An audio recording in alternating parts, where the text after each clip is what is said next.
Bueno, está muy bien que el gobierno federal le exija explicaciones al de Estados Unidos por la presunta liberación de Edgar Valdés Villarreal, la Barbie. Preguntarse dónde está la Barbie, que tenía condena hasta el 2056. Pero al mismo tiempo en México se sigue liberando a delincuentes que además tienen relación estrecha con el crimen organizado, tanto como con la política. Ayer fue dejado en libertad uno de estos personajes, Octavio Leal Moncada, jefe de la columna armada Pedro J. Méndez. La columna armada Pedro J. Méndez ha estado relacionada desde su creación con el Cártel del Golfo y su actividad, tanto criminal como política, ha sido pública. Reconocen haber realizado ejecuciones de rivales al mismo tiempo que controlan varios municipios. Apoyaron primero al PRI, luego la candidatura del gobernador García Cabeza de Vaca y desde el inicio de este sexenio al gobierno de López Obrador. Yo no sé si tienen relación con cualquiera de ellos, muy probablemente no, pero lo cierto es que van cambiando sus apoyos de acuerdo a quien esté en el poder. Luego de la detención de Leal Moncada, dieron todo su apoyo al ahora gobernador Américo Villarreal. Esta es la historia de la columna Pedro J. Méndez. Octavio Leal Moncada, líder de la columna armada Pedro J. Méndez en Tamaulipas, está de nuevo en las calles. Un juez ordenó revocar el auto de formal prisión por presunto homicidio calificado. El auto de libertad se decretó por la falta de elementos para procesarlo. Que nadie se quede sin votar. Al que nos traicione, tarde que temprano, y una orden del destino, no de la justicia. Va a ser de la justicia humana, de la de nosotros, porque las deudas de sangre se cobran con sangre. Era el llamado a votar del líder de la columna armada Pedro J. Méndez. El 4 de junio, un día antes de la elección, Leal Moncada, alias el Tarzán, se reunió con líderes de los municipios de Hidalgo, Villagrán, Mainero, San Carlos, San Nicolás y Padilla, municipios donde la columna armada tiene presencia y que son parte del llamado Triángulo Dorado de Tamaulipas. Ese día, Octavio Leal los amedrentó para que votaran por el candidato de la coalición Juntos Hacemos Historia en Tamaulipas. Un día después fue detenido en Monterrey por agentes de la Fiscalía de Nuevo León. Posteriormente fue trasladado al penal de Reynosa. Tras darse a conocer su detención, los integrantes de la columna armada reaccionaron con movilizaciones y amenazas. No le tenemos miedo, le vamos a atorar. Si el Estado quiere que peleemos, que saquemos la forma, las vamos a sacar como mujeres que somos y como hombres que somos. Los bloqueos carreteros iniciaron por la noche. Miles de vehículos y transporte de carga quedaron varados en ambos lados de la carretera Ciudad Victoria-Monterrey. Desde el poblado El Barretal hasta llegar al paraje El Tomaseño, en el municipio tamaulipeco de Hidalgo. El grupo comandado por Octavio Leal Moncada ha sido un importante operador político en la región. En 2016 apoyó al PAN, que ganó la gubernatura con Francisco García Cabeza de Vaca, mientras que en los comicios del 5 de junio respaldó la candidatura de Américo Villarreal Anaya, quien ganó la elección. Apenas el 16 de noviembre fue detenida la hija de Octavio Leal, Noemí Estrella Leal, por delitos que incluyen privación ilegal de la libertad contra el periodista y activista Néstor Troncoso. Pero al día siguiente fue liberada luego de que un juez resolvió que la imputada podía seguir su proceso en libertad. Noemí Estrella fue 2 veces diputada local del PAN. La columna armada tiene un largo historial de vínculos con el crimen organizado en Tamaulipas. En mayo de 1997, Octavio Leal fue identificado por el gobierno de Estados Unidos como integrante de la Federación Mexicana de Cárteles y operador para el Cártel del Golfo.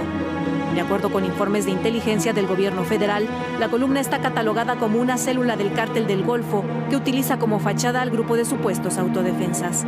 Para ADN 40, Fuerza Informativa Azteca.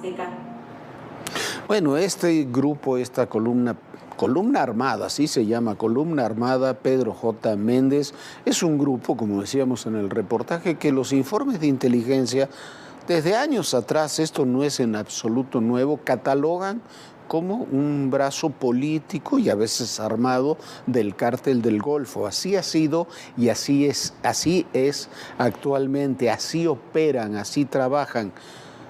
Han apoyado en alguna época el PRI, después han apoyado al PAN, ahora apoyan a Morena, pero lo grave no es eso, controlan varios municipios, operan políticamente, lo grave es que se les permita y que estos personajes finalmente gocen de absoluta impunidad cuando hasta en sus comunicados especifican a quienes han ajusticiado por ser de otros grupos criminales. Bueno, vamos a otro tema. El secretario de Seguridad de la Ciudad de México, Omar García Harfuch, informó que fue detenida una célula de la Unión Tepito, especializada en la formación de sicarios que eran enviados en ocasiones a realizar ejecuciones a otros estados del país. Esta es la historia. Son 9 presuntos integrantes de una célula criminal que estaba bajo las órdenes de la Unión Tepito. Operaba en las alcaldías Cuauhtémoc y Venustiano Carranza, donde obligaban a comerciantes y locatarios a pagarles de 10,000 hasta 100,000 pesos para dejarlos trabajar. Dicha organización se dedica a la venta y distribución de drogas, pero lo más importante, a la extorsión y cobro de piso en agravio de comerciantes y locatarios. Esta semana se dio a conocer su detención. A su líder, Raúl N., alias El Jefe, lo capturaron en mayo pasado. Era uno de los principales generadores de violencia. Además, hombre de confianza de Roberto Mollada Esparza, alias El Betito, detenido en 2018.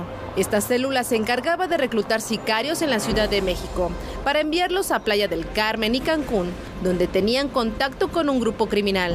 Les pagaban 5,000 pesos a la semana y bonos extra por cada homicidio, más los gastos de traslado. Han participado en diversos eventos violentos, mientras que una facción de la misma mantenía vínculos con un grupo delictivo que opera en el estado de Quintana Roo. Desde 2018, las autoridades capitalinas han intensificado sus operaciones para neutralizar a los grupos criminales y esto incluye la captura de sus líderes. Sobre este tema, en Todo Personal, platicamos con el secretario de Seguridad Ciudadana, Omar García Harfuch. Y es parte de un trabajo de inteligencia que ha tenido una continuidad también ya de mucho tiempo, y por eso se llega a la descomposición, vamos a llamarlo así, de estos grupos criminales, pero no es solamente la Unión Tepito, son otros grupos que también operan en la ciudad. Sí, las operaciones fuertes iniciaron con la Secretaría de Marina y con la Secretaría de la Defensa Nacional en el 2018. En el 2018, más bien desde el 2018, no hemos dejado de operar estos grupos que operan en la ciudad. Estas células, bueno, Unión, Antiunión y estas dos células que operaban, los lidercitos que tenían aquí los grupos de Jalisco.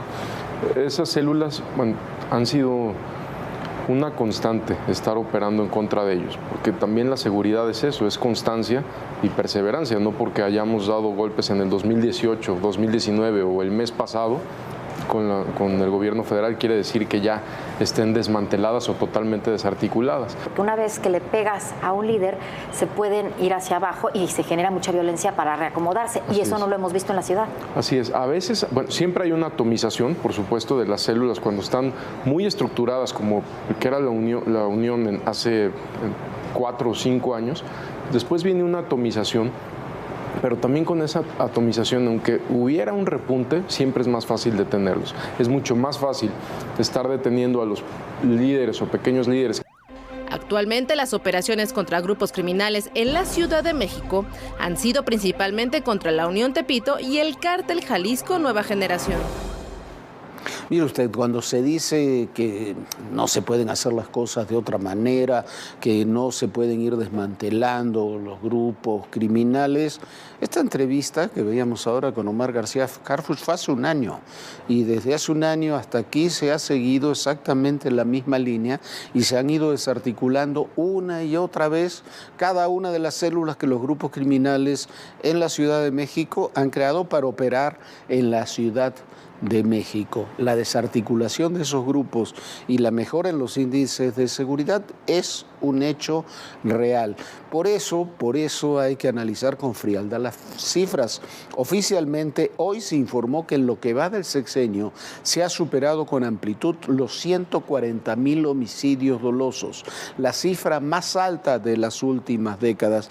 Mire usted los números de los últimos presidentes, ahí están. No es responsabilidad, yo estoy diciendo, del presidente López Obrador o de Peña o de Calderón o de Fox, pero en el gobierno de Fox hubo en 6 años poco más de 39,000, en el gobierno de Calderón casi 65,000, en el gobierno de Peña 85,000, casi 86,000, y ahora hemos superado los 140,000.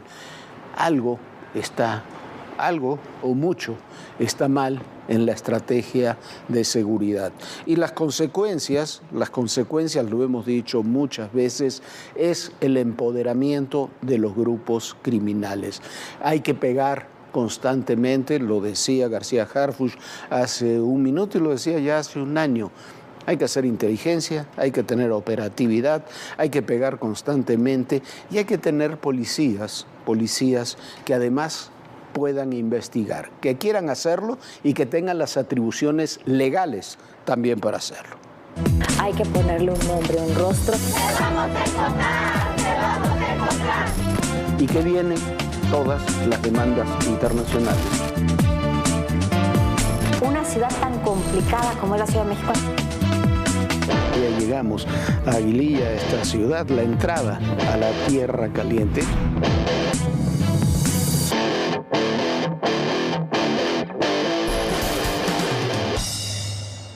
La agenda entre México y Estados Unidos es inabarcable y dentro de esa agenda los capítulos de seguridad siempre han sido claves. Algunos de los más importantes ocurrieron con la llegada al poder, que eso cambió completamente, históricamente la relación entre México y Estados Unidos, no solamente en seguridad, sino en todos los ámbitos, con la llegada simultánea al poder de Carlos Salinas de Gortari y George Bush padre. Esta es la quinta entrega del documental México, Estados Unidos, Seguridad y Conflicto, realizado por Viviana Belsazo.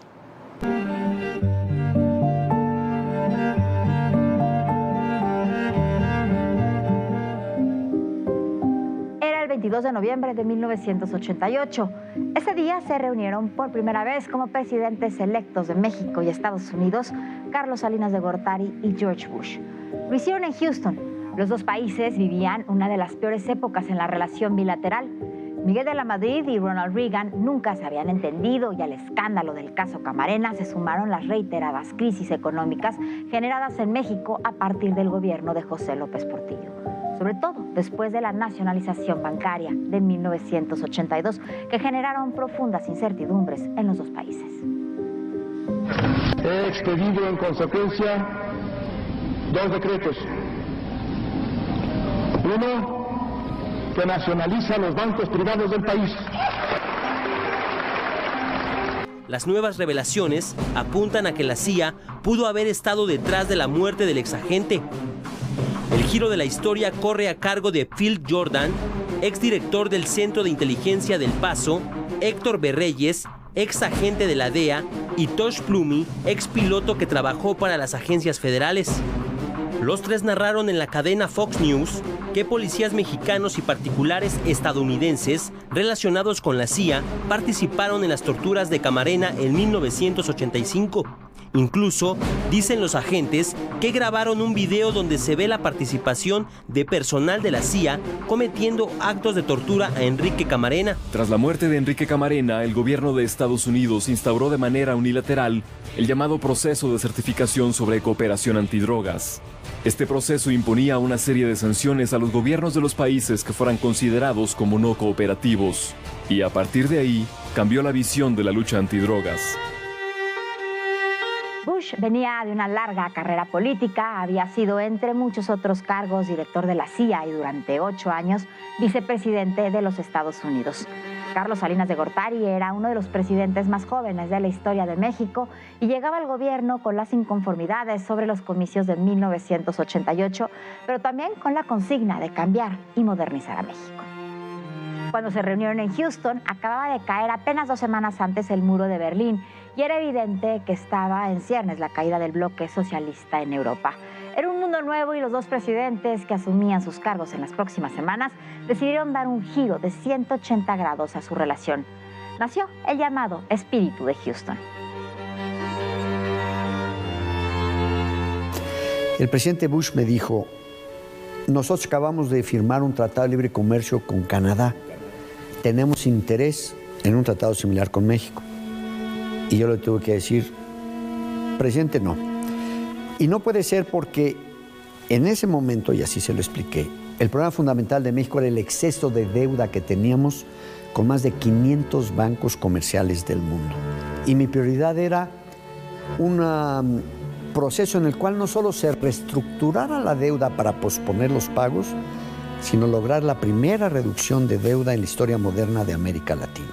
Entonces yo le dije al presidente Bush, no se puede, porque si entramos en dos macro negociaciones, entonces cualquier reducción de deuda que ustedes me ayuden a conseguir, me la van a cobrar con reducción de aranceles mexicanos, pero sin dejarme acceso al mercado norteamericano de los Estados Unidos. Así que le dije que no. Y se logró lo que se llamó el Plan Brady, que para México significó, en su conclusión, la primera reducción de deuda en la historia moderna de América Latina. Muy pronto la agenda bilateral comenzó a borrar los signos del pasado. Se olvidó todo el asunto, todo este escándalo de los Irán-Contras que tan costoso podía ser para ambas administraciones. Y a inicios de 1989 fue detenido el principal narcotraficante de México y uno de los responsables del secuestro y asesinato del agente de la DEA, Enrique El Kiki Camarena. Fue detenido entonces el primer jefe de jefes, Miguel Ángel Félix Gallardo. Estados Unidos venía reclamando su detención desde 1985. Authorities said they had arrested the reputed mastermind of a drug ring that shipped 2 tons of cocaine a month into the United States. Felix Gallardo was arrested in Guadalajara.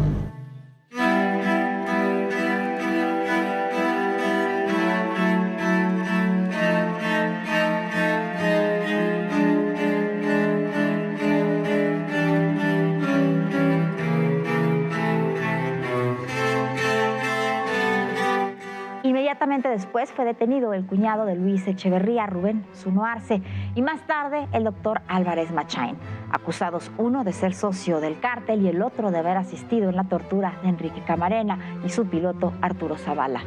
Zuno Arce fue detenido en los Estados Unidos y nunca volvió a estar en libertad. Álvarez Machain fue detenido ilegalmente en México y entregado en la frontera con la Unión Americana. Esto hizo que años después fuera liberado sin que se pudiera comprobar plenamente su participación en ese crimen.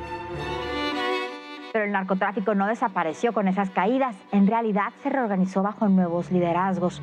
Esto se hizo en una reunión que organizó Juan José El Azul Esparragosa en Acapulco. Ahí se dijo que el grueso del territorio nacional, con epicentro en Ciudad Juárez, quedaba en manos de Amado Carrillo Fuentes, el Señor de los Cielos, con varios grupos importantes asociados. El Golfo quedó en manos de Juan García Ábrego, un sobrino de quien fuera el líder histórico del contrabando y la delincuencia en la frontera entre Texas y Tamaulipas, Juan Nepomuceno Guerra, un grupo originalmente subordinado a Amado Carrillo. Este grupo, el de los hermanos Arellano Félix, desconocieron estos acuerdos y se quedaron con el control de Tijuana. Ahí, en ese momento, también comenzó la guerra entre los Arellano Félix y los grupos del cártel de Sinaloa adheridos a Amado Carrillo. Ahí participaban el Mayo Zambada, Héctor Luis el Güero Palma y un joven llamado el Chapo Guzmán. En Colombia comenzaba la estrategia para acabar con el cártel de Medellín, lo que terminaría con la muerte de Pablo Escobar en 1993, después de años de enorme violencia en Colombia. Entonces no éramos conscientes de ello, pero pocas cosas como esos enfrentamientos en Colombia sirvieron para fortalecer al narcotráfico aquí en México. El buen mozo cumplió su misión con creces. Primero, según las versiones policiales de la época, sedujo a la hermana de El Güero y luego, ya instalado en el círculo más cerrado del poder sinaloense, se ganó los favores de su esposa, Guadalupe Leija. En 1989, el venezolano la conquistó y la convenció de fugarse con él y abandonar al narcotraficante. Sin imaginar el destino que le esperaba, Guadalupe y los 2 hijos que tuvo con El Güero, Natalie y Héctor, de 4 y 5 años de edad, se fueron con él a Estados Unidos. Una vez en suelo americano, este la obligó a retirar $2 millones de una cuenta bancaria y después la decapitó en un domicilio de San Francisco, California. Le envió la cabeza al Güero Palma en una hielera. El destino de los niños también fue terrible. 15 días después de matar a Guadalupe, el venezolano se los llevó a su país y los arrojó al vacío desde el Salto del Ángel, una catarata 17 veces más alta que las del Niágara. En esta espiral de violencia, el Güero se volvió uno de los capos más sanguinarios de México. Aunque no llegó a ser condenado por ello, se le atribuyen la muerte de la activista Norma Corona en Culiacán, una defensora de los derechos humanos, y el ataque a la discoteca Christine de Puerto Vallarta, que dejó 10 víctimas mortales. En respuesta, los Arellano Félix buscaron asesinar al Chapo y al Güero Palma. Tras la detención del Chapo, el cetro del cártel de Sinaloa se repartió entre el Güero e Ismael Zambada. El primero se quedó con el control de la estratégica frontera entre Sonora y Arizona, y enriquecido y con sus rivales a distancia, vivió sus años dorados. Mientras tanto, la caída de la Unión Soviética y el bloque socialista cambió toda la geopolítica global y también fortaleció la relación entre Bush y Salinas de Gortari.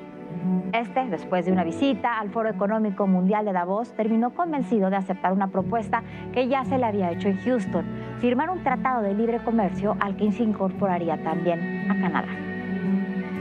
Bill Clinton fue muy contrario hasta que establecimos puentes con su campaña. Nosotros como gobierno negociábamos con el gobierno que era el del presidente Bush, pero hicimos contacto y puentes con la campaña del candidato Bill Clinton, en particular a través de alguien que había sido mi compañero en la Universidad de Harvard, Henry Cisneros, que después fue alcalde de San Antonio, de tal manera que pudimos explicarle al equipo del candidato Clinton cuáles eran las características del tratado. Y unas semanas antes de la elección en los Estados Unidos, el candidato Clinton pronunció un discurso en la Universidad de Carolina del Norte. Y ahí dijo lo siguiente: en la campaña me he opuesto al Tratado de Libre Comercio de América del Norte, pero ya lo han firmado, ya lo han concluido aquí el presidente Bush y en México el presidente Salinas y el primer ministro Mulroney de Canadá. Debo reconocer, dijo el candidato Clinton, que el gobierno mexicano ha tomado muchas decisiones unilaterales que incluso han beneficiado el comercio y la actividad económica aquí en Estados Unidos. Y además, es un gobierno reformista que nos tiene impresionados como uno de los más capaces que hemos visto en la historia de México. Eso dijo Clinton en su discurso y concluyó: aprobaré y apoyaré el tratado como está negociado, pero propondré los acuerdos paralelos en medio ambiente y laboral. Y ahí ya no importaba el resultado de la elección presidencial de Estados Unidos. Ganó Clinton, perdió Bush, y aún así el presidente Bush dijo: yo lo firmo. Y antes de dejar la presidencia, él firmó en la sede de la OEA, yo firmé aquí en Palacio Nacional y el primer ministro Mulroney lo hizo en Canadá. La seguridad y el Tratado de Libre Comercio iban de la mano. Sin seguridad no podían existir las fronteras comerciales abiertas. Varios hechos comenzaron a alterar el ambiente político y la relación bilateral. Por una parte, el enfrentamiento entre los Arellano Félix y el cártel de Sinaloa creció exponencialmente y eso puso en riesgo la redistribución territorial del crimen que se había dado en 1989. Años antes, en 1983, como consecuencia de ese enfrentamiento, fue muerto en Guadalajara el cardenal Juan José Posadas Ocampo. En diciembre de ese año, los Arellano trataron de matar en un restaurante de la Ciudad de México a Amado Carrillo. La guerra de los cárteles se ampliaba como nunca antes. Y en Estados Unidos, cuando el Tratado de Libre Comercio ya estaba firmado y solo faltaba su aprobación en los congresos, en forma sorpresiva George Bush perdió su elección. El demócrata Bill Clinton, que había expresado dudas sobre el Tratado de Libre Comercio en campaña, asumió en enero de 1993 y eso abrió durante un año más las negociaciones del Tratado de Libre Comercio.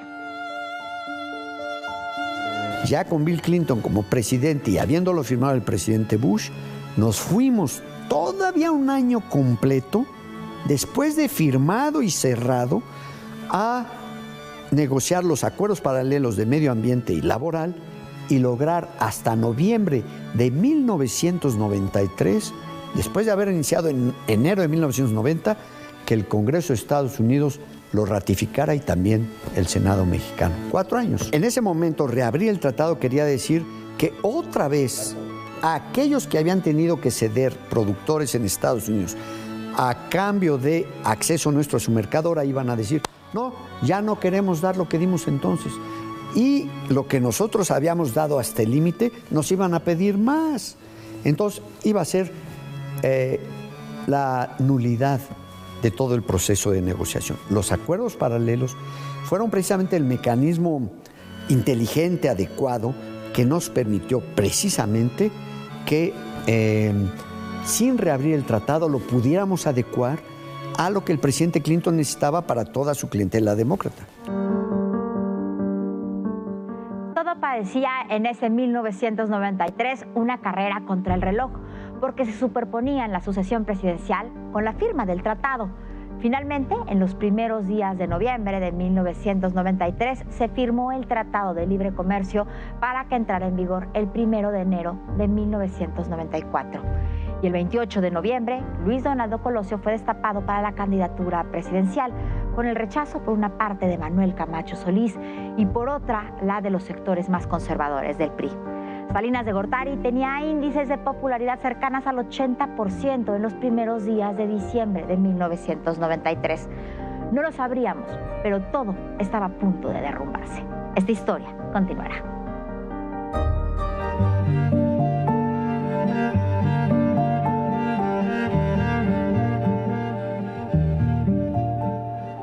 Bueno, usted puede seguir este y otros capítulos de este documental, México, Estados Unidos, Seguridad y Conflicto, a través de nuestro canal de YouTube, donde se estrenan todos los martes y jueves, alrededor de las 6:30, se estrenan un nuevo capítulo. Aquí en Canal 40, todos los sábados, 7:30 de la noche, puede ver este documental de Viviana Belsazo.